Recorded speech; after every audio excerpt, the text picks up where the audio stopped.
Olá pessoal, quem fala é o professor Davi. A gente vai dar continuidade nos exercícios de cálculo do livro de Guidorizi, tá? Esse livrinho azulzinho aqui é o mais comum de a gente encontrar, é a quinta edição. Mas eu vou usar esse livro aqui que é a sexta edição, tá? A gente tá usando esse livro aqui para resolver todos os exercícios. De boas? Esse vídeo aqui é da parte 2 do exercício do capítulo 3 da seção 1, o exercício 4, tá? É a parte 2. A gente já resolveu a letra A, a letra B e a letra C. Depois a gente vai resolver aqui agora a letra D, E e F. Antes de resolver, no vídeo anterior, eu esqueci de fazer o seguinte, tá? Aqui, ó, tem essa raiz aqui de x. Eu esqueci de colocar isso, tá? Então aqui, ó, é raiz de x, não é x. Aqui é a raiz de x. E por sorte, eu diria, que como o x está tendendo a 1 e a raiz de 1 é 1, tá? E não mexeu no resultado, tá? Então tive mais sorte que juízo. Então vamos resolver essa D aqui. Como é que a gente vai fazer? Ó, eu já falei a respeito nos outros vídeos, mas isso aqui tem que ficar mais ou menos nesse formato aqui, tá? Ó, x tendendo a 2 de x menos 2 vezes alguma coisa sobre x menos 2. Então, eu tenho que mexer nesse numerador para que apareça esse x menos 2 aqui. Ó. Por que fazer isso? Porque daí eu vou cortar esse x menos 2 com esse x menos 2. Vai ficar só essa alguma coisinha aqui que eu consigo resolver depois sem determinação. Porque se eu tentar resolver aqui direto, colocando 2 no lugar do x, vai ficar uma divisão por zero. Então eu tenho que eliminar esse denominador para eliminar essa indeterminação. Beleza? A ideia é essa. Como é que a gente vai chegar nisso aqui? Então eu tenho uma ideia inicial e agora eu tenho que executar. Então, para me executar isso, eu tenho que fazer o seguinte. Eu tenho que reescrever essa parte de cima de uma outra forma. Essa parte aqui, ó. Tranquilo? Existe ali os produtos notáveis que diz o seguinte. Quando eu tenho o quadrado de uma soma ou de uma subtração, ó, quando eu tenho o quadrado de uma soma ou uma subtração, aqui pode ser mais ou menos. Depois, como que eu resolvo isso aqui? Isso aqui é a mesma coisa que o primeiro ao quadrado, mais ou menos, depende do sinal que está lá dentro do parênteses, duas vezes o primeiro vezes o segundo, mais o segundo ao quadrado. Isso aqui é tipo uma regrinha. Da onde que sai isso aqui? Se eu expandir esse quadrado aqui, eu chego aqui. Como é que eu expando esse quadrado aqui? Ó? A mais B, A mais ou menos B, vezes A mais ou menos B. Então aqui eu vou fazer o chuveirinho aqui, a distributiva aqui, e eu vou chegar exatamente nisso. Então como a gente já sabe o resultado final, a gente meio que decora, tá? A gente tanto vai fazer tanto exercício que a gente vai decorar. Então, como é que eu consegui perceber que era um quadrado da soma e não a soma de um quadrado, né? Como nos outros exercícios. Porque a soma, esse aqui é o quadrado da soma. A soma dos quadrados é isso aqui, né? A soma ou subtração dos quadrados, né? É isso aqui. Como é que me levou a ver isso assim logo de cara? É simples, tá? Resolvendo exercício. Eu resolvi tanto exercício que eu consegui ver esse padrão desse numerador aqui, ó. Eu consegui ver que tem um quadrado aqui e aqui no final também tem um quadrado. Que no caso ali é o 4, mas é o mesmo que 2 ao quadrado. Então, eu só vou reescrever isso aqui, ó, de uma seguinte maneira. Ó. X menos, porque aqui é menos, por isso que é um quadrado da diferença, 2. E isso aqui elevado ao quadrado. Tranquilo? Se eu resolver isso aqui, ó, eu tenho que chegar novamente nisso. Então, qualquer coisa tu resolve aí para ver, mas vai dar certo, tá? Então, essa aqui é outra regrinha que tem que estar sabendo. Eu vou escrever aqui, ó.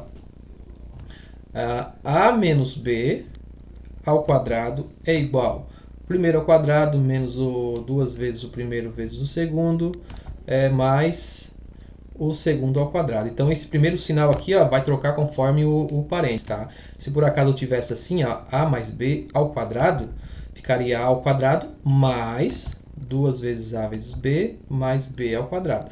Esse sinal aqui, eu vou botar em azulzinho, vai depender de como ele aparece lá dentro do parênteses, tá? Vou botar assim para ficar mais bonitinho. Se aparecer menos, aqui vai aparecer menos. Se aparecer no parênteses mais, ali vai aparecer mais. De boas? Então eu cheguei nisso aqui, né? Limite de x tendendo a 2, o quadrado de x menos 2 sobre x menos 2. Isso aqui eu posso reescrever de outra forma. Assim, ó. Limite de x tendendo a 2. Isso aqui não é o quadrado? Quadrado de x não é o mesmo que x vezes x? Então, o quadrado de x menos 2 é x menos 2 vezes x menos 2 sobre x menos 2. E voilá, eu consigo cortar esse x menos 2 com esse x menos 2. Tranquilo? Assim eliminando a indeterminação. Se eu fizer agora aqui a substituição do x aqui, né, que vale 2, vai ficar 2 menos 2, que vai dar o resultado de 0. Então, o limite disso aqui é igual a 0. Tranquilo, pessoal? Bem facinho, mas tem que saber produtos notáveis. Tranquilo? Vamos fazer agora essa e aqui, vou botar um pouquinho mais para cima, vai ficar um pouco mais bonito. Essa e aqui, ó, a mesma coisa. Se eu substituir aqui, ó, vai dar uma indeterminação. De boas? Aqui logo de cara eu consigo ver já o padrão. Deve ter já visto também, né? X tendendo a menos 1. O denominador vai manter igual. E o que eu vou fazer com esse numerador aqui, essa parte de cima da fração? A diferença do quadrado. Ó, a diferença do quadrado tem aqui, ó, porque esse 1 aqui é o mesmo que 1 ao quadrado. Então tem a diferença de 2 quadrados. Então como é que fica a diferença de 2 quadrados? Eu botei lá em cima lá já, ó, tem aqui, ó. De boas? Então é só meio que copiando e fazendo, tentando sempre tirar da cabeça o resultado antes de ver, tá, a resposta. Então vai ficar o quê? X menos 1 vezes x mais 1. Esse x mais 1 vai cancelar com o de baixo. Cancelar não, né? Vai se dividir e vai dar 1, né? Que é o 1 é o produto neutro do... O produto neutro, né?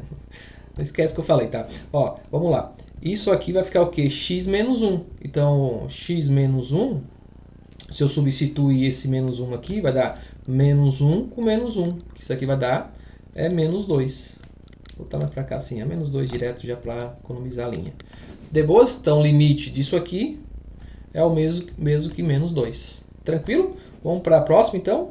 O limite não é difícil, tá? Se tu souber a matemática básica, não é difícil, tá? Se tu souber essa parte de produtos notáveis, nossa, mais de 50% dos limites tu vai conseguir resolver. Aí se souber mais alguma outra identidade trigonométrica, amém, tá? E falando de identidade trigonométrica, tem uma aqui agora. Limite de x tendendo a zero de seno de zero. Seno de zero não, seno de x, tá? Não é de zero ainda porque ainda não substituiu. Mas a gente tem que fazer o quê? Substituir logo de cara para ver se vai dar uma determinação ou não. Se a gente for substituir, a gente vai ver que vai dar seno de zero. Isso aqui vai ser igual a seno de zero, correto? E seno de zero é uma indeterminação? Aí tu tem que entender um pouco de trigonometria, tá? Eu vou falar aqui bem rapidão aqui, mas isso aqui vai dar zero, né? Por que eu sei disso? Que seno de zero é igual a zero? A gente vai ter que ir lá olhar o círculo trigonométrico, né? Eu vou fazer aqui bem de forma bem torta, tá? Depois... Então, se eu tenho aqui o círculo trigonométrico, eu peguei esse círculo, dividi ele em 4 partes. Então, eu tenho o primeiro quadrante, segundo quadrante, terceiro quadrante, quarto quadrante, sempre contando em forma anti-horária, né? Daqui para lá, de forma anti-horária. Essa parte aqui, vamos imaginar que eu tenho aqui aqui é o meu y, né? E aqui é o meu x. Vamos imaginar que eu tenho aqui um raio. Esse raio vale 1. Vamos imaginar assim, vale 1. Esse raio tem uma angulação aqui que eu vou chamar de alfa. Vou fazer o seguinte, vou chamar essa angulação aqui de x. De boas? Mas normalmente a gente usa uma letra grega. Não que o x não seja uma letra grega, tá? Então, como é que fica aqui, ó? Essa projeção desse raio no eixo x, essa projeção aqui, ó, a projeção a gente diz que é como se fosse uma sombra, tá? Então, eu vou dar um zoom aqui só um pouquinho, ó.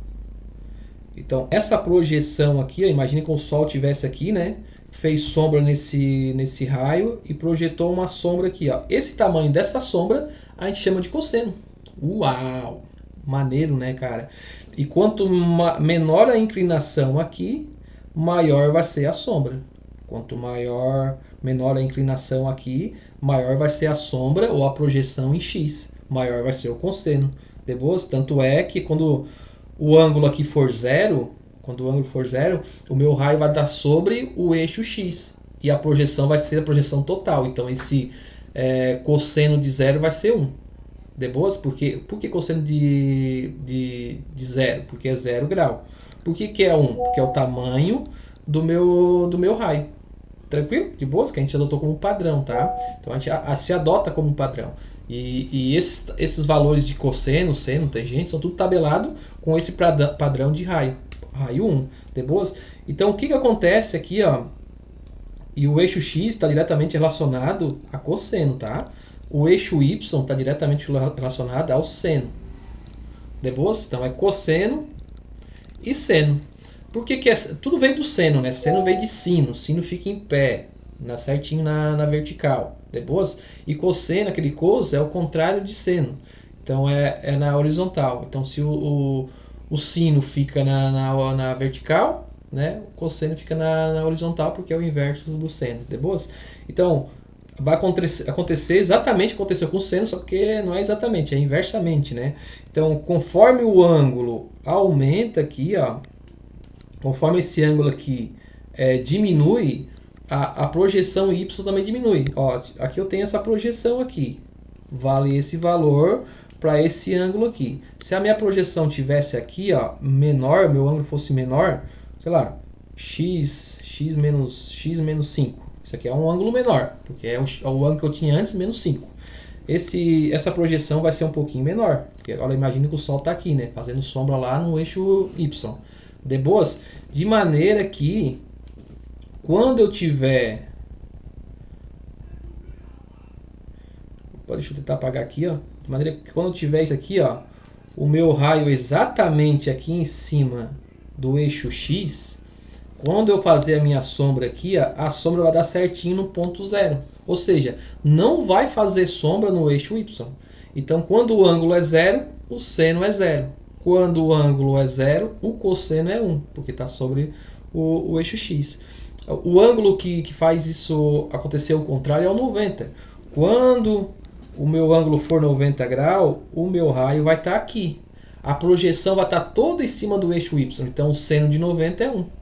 E quanto que é o cosseno de 90? Pô, a projeção não está toda em cima do Y, então não sobra projeção para o eixo X. Beleza, pessoal? Até o próximo vídeo. Espero que tenha sido claro, espero que você tenha entendido. Abraço e falou!